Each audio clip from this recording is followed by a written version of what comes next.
রাধে রাধে। আজকে আমরা ভগবান জগন্নাথ দেব এবং তার প্রিয় ভক্ত মাধব দাসের অপরূপ সুন্দর একটি লীলা আস্বাদন করব। জগন্নাথ ধামে মাধব দাস নামে এক শুদ্ধ ভক্ত বাস করতেন। ভগবানের সাথে ছিল তার অন্তরাত্মার মিল। ভক্ত যেমন ভগবানকে ছেড়ে থাকতে পারত না, তেমনি ভগবানও সেই মাধব দাসকে ছেড়ে থাকতে পারতেন না। কথিত আছে মাধব দাস যখন গর্ভগৃহে প্রবেশ করতেন, একান্তে জগন্নাথ দেবের সহিত কথাবার্তা বলতেন, তখন দরজা বন্ধ থাকত। একদিন বৃন্দাবন দর্শন করতে যাবেন বলে জগন্নাথ দেবকে সে কথা জানিয়ে তার কাছে অনুমতি নিতে এসেছিলেন মাধব দাস। জগন্নাথ প্রভু বলেন, মাধব দাস, আমিও যাব তোমার সাথে। মাধব দাস বললেন, হে প্রভু, আপনি আমার সাথে গর্ভগৃহ ছেড়ে কি করে যাবেন? তা কি করে সম্ভব? আপনি তো জগন্নাথ ধামের জগদীশ্বর। বেশি দিন লাগবে না, আমার কয়েক মাস ঘুরেই চলে আসব। ভক্তের প্রতি কেমন ভালোবাসা দেখুন। সেই মাধব দাসের সঙ্গে জগন্নাথ দেব বেরিয়ে পড়েছিলেন বৃন্দাবনের উদ্দেশ্যে। পথে অনেক লীলা হয়েছিল। মাধব দাস 2-3 দিন না খেয়েই থাকতে পারত। যেহেতু স্বয়ং জগন্নাথ প্রভু তার সঙ্গে গিয়েছিলেন, পথ চলতে চলতে তার বারবার খিদে লাগছিল। তিনি বুঝতে পারছিলেন না। অবশেষে এক গ্রামে এসে এক বুড়িমায়ের কুটিরে যখন মাধব দাস খাবার প্রার্থনা করেন, বুড়িমা তখন তাকে কিছু আহার দিয়েছিলেন। মাধব দাস যখন সেবা নিতে বসেন, সেই বুড়িমা তখন বলেন, তোমার সাথে যে ছোট্ট শ্যামলা বাচ্চাটি রয়েছে, সে তো তোমার মুখের পানে চেয়ে রয়েছে, ওকেও কিছু আহার দাও। একথা শুনে মাধব দাস উপলব্ধি করতে পেরেছিলেন আর কেউ নয়, স্বয়ং জগন্নাথ তার সাথে এসেছেন। তাই তিনি প্রভুকে অভুক্ত রাখেননি, সঙ্গে করে শুকনো ছোলা নিয়েছিলেন। সেই শুকনো আহার তৃপ্তি সহকারে ভগবান গ্রহণও করেছিলেন। এই মাধব দাস তার সারা জীবন উৎসর্গ করেছিলেন জগন্নাথ দেবের সেবায়। মাধব দাসের যখন বয়স হয়ে গেল, তিনি বিছানায় পড়ে গেলেন। আর যেহেতু মাধব দাসের পরিবারের কেউই ছিল না, স্বয়ং ভগবানই তার সেবা করতেন। মানুষ অসুস্থতার কারণে যখন শয্যা নিয়ে নেয়, তখন মলমূত্র ত্যাগ করতে যাওয়ার ক্ষমতাও তার মধ্যে অবশিষ্ট থাকে না।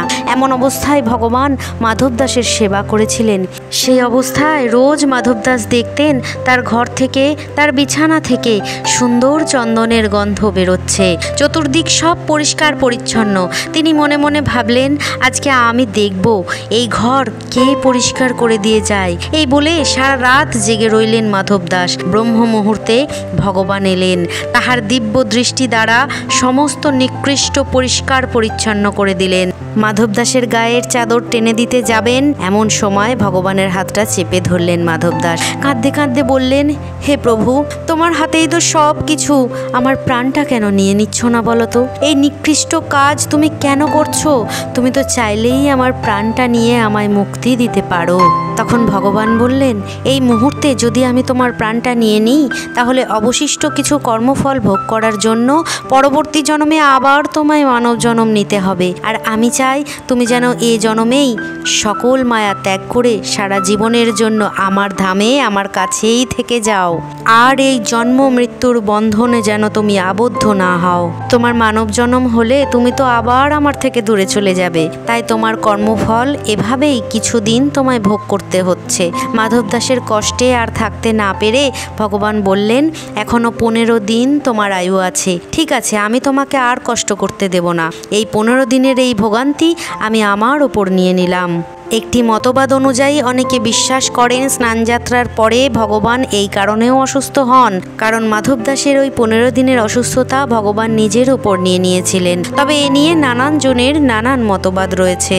তবে ভক্ত এবং ভগবানের এমন অপার লীলা সত্যিই চোখে জল এনে দেয়। তার প্রিয় ভক্তের জন্য ভগবান সব সময় ভাবেন, হয়তো তিনি আমাদের একটু পরীক্ষা নেন, কিন্তু তিনি যেমন আমাদের পরীক্ষা নেন, তেমন তিনি ভক্তের পাশে থেকে ভক্তকে জিতিয়েও দেন।